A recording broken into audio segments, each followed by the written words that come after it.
This episode of Techno Buffalo is brought to you by lynda.com. What's up, everybody? Welcome back.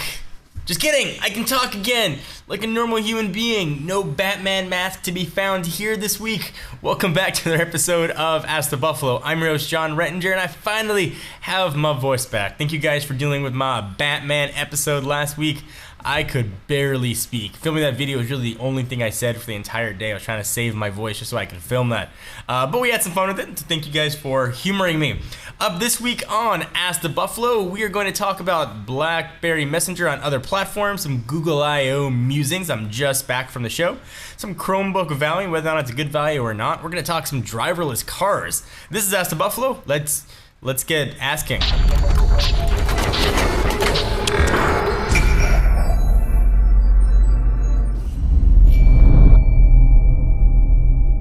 First question comes from a man Garg, who asks, do you think that BlackBerry did the right decision in taking BBM cross-platform? I think if BlackBerry and Thorsten Heinz, the new president, thought that the hardware business perhaps didn't have a future, taking BlackBerry Messenger cross-platform absolutely was a smart move. It adds value, it adds user base. BlackBerry Messenger is something that's called a network good. So what a network good means is it's only useful if people are using it, like an operating system. If you have a great operating system but nobody uses it, it's not useful. So certainly getting more people on it increases the value. It also increases the potential valuation if perhaps BlackBerry is looking to sell off assets in the future. I don't think that that's necessarily the case, but certainly it might be an unintended side effect. Personally though, I'm excited about BlackBerry Messenger on iOS and on Android, although it doesn't make that much sense from the hardware side. I know a lot of people were saying, great, I now no longer have a reason to carry a BlackBerry. The only reason I did in the first place was just to use BBM, and I know there are a lot of you out there. It seemed like very odd timing though, with two new BB10 devices out, the Q10 and the Z10, or Z10 if you prefer. But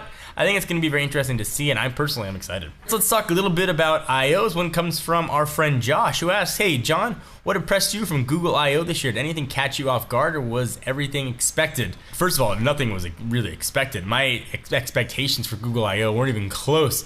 I put a joke up on Twitter while I was there at the keynote that I should have just put my whole predictions as a whole bunch of APIs. Because that was really all we got. And I'm not saying the APIs weren't awesome, because there's a lot of cool stuff I'll talk about. What didn't have the sexy factor that last year's Google I/O had, when people were skydiving onto the roof and people were mountain biking into the Moscone Center. It lacked sort of that flash, but there was a lot of cool stuff announced. First, and probably the most exciting, is the Samsung Galaxy S4 with stock Android. Now, $650 price point, not so awesome, but unlocked the bootloader and freaking stock Android without having to worry about rooting. It's kind of handy. I know rooting's not the hardest thing in the world, and putting a custom ROM on there is not really difficult, but for sort of the average user, it's going to be really nice. So I am super excited about that, and that might be just enough to pry the HTC One out of my hands. The new Google Maps was also very cool. We did a whole write-up on it. You can check it out on the site, but I think they did an incredible job with that. Being able to pay with Gmail, new sort of merging of Maps and Google Earth was cool. Real-time clouds were awesome. Being able to see the globe at night was neat, but certainly they did take a lot of nice steps to remove redundancy in their platforms. It really drove things forward. One of the understated things that didn't get enough attention, I think, was Google trying to really reduce fragmentation. And the new developer tools, you can actually see a picture of what it's going to look like on different screen sizes. So, 4 inches, 5 inches, tablet size. You can make sure that your application is going to work well on all screen sizes instead of just relying on upscaling. So I give them credit for that as well. Oasis Jan asks, at John for Lakers, is a Chromebook worth it? So we talked about Google I/O just a few minutes ago, and they actually gave away the top of the line Chromebook, the Chromebook Pixel, which starts at $1,200, which is a very questionable value. So if you're thinking about Chromebooks, you're thinking about the Pixel starting at $1,200, going up to $1,500 for 64 gigs and LTE. No, that's not worth it all. At that price, you're looking at Surface Pro, iPads, a ton of other tablets and laptop options available for that. But the lower price Samsung option Chromebooks are potentially very, very appealing. So getting a chance to use Chrome OS, it works very well. They can look and feel a little more desktop OS-y. You can sort of have that dock in the bottom, but all it does is launch web apps for the most part, and it works well. You can access things offline. You can access Google Docs offline if you want to do some editing and writing and all the rest of sort of the Google suite of applications, but I don't see a use for it. I don't know how I would use it. Now, that being said, you're not me, so if you're the person that does most of their stuff inside a browser window, it might do you very well, and for a very cheap price point, you know, it could be a decent option.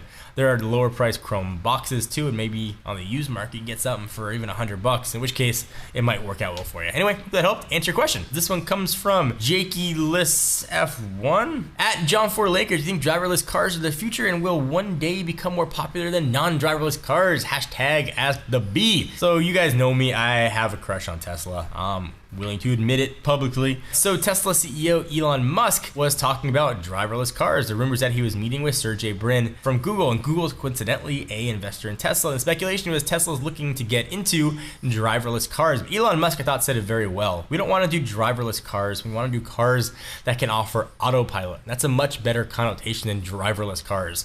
Sort of driverless makes us feel like robots are going to be controlling it, take us anywhere we want to go. Autopilot means, I'm tired this morning, put the car on autopilot, let it take me to work. But when I'm ready, I'll get behind the wheel again. And I don't think it's ever going to be full automation where really you have no option of controlling the car at all. I think you'll always have the capacity to drive like a normal car if you want. I would say that we're going to see them hit the mainstream sometime in the next 3 to 4 years. They already have sort of precursors to it right now. We've got active lane assist, and I think BMW, Mercedes, and other manufacturers offer it that'll turn the car for you.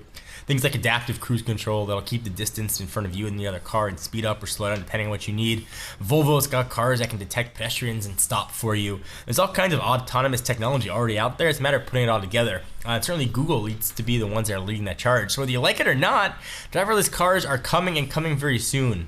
But call them autopilot, because I think it just sounds better. So I'm going to take a minute from the questions to talk about something kind of fun, learning new things. Do you know about lynda.com? If you don't, you should, because you can learn it at lynda.com. It's an online learning company with more than 77,000 video tutorials that teach a ton of stuff. Software, creative, and business skills, and a ton more. A membership starts at just $25 per month, provides unlimited 24/7 access to top quality video courses taught by expert instructors with real-world experience. Cool thing is you can learn anytime, anywhere, at your own pace, from bite-sized tutorials to comprehensive courses in things like web design, programming design, photography, business, audio and video, 3D and animation. To give lynda.com a free shot, try it for 7 days by visiting lynda.com/technobuffalo. Again, lynda.com/technobuffalo will get you a free 7-day trial, so give it a shot. So thank you guys for watching the episode of Ask the Buffalo. I hope you enjoyed. As always, I am your host, John Rettinger. Be sure to give this video a thumbs up. We most definitely appreciate it. Check us out at technobuffalo.com for the latest and greatest tech news. And I will see you in the next video. Bye-bye.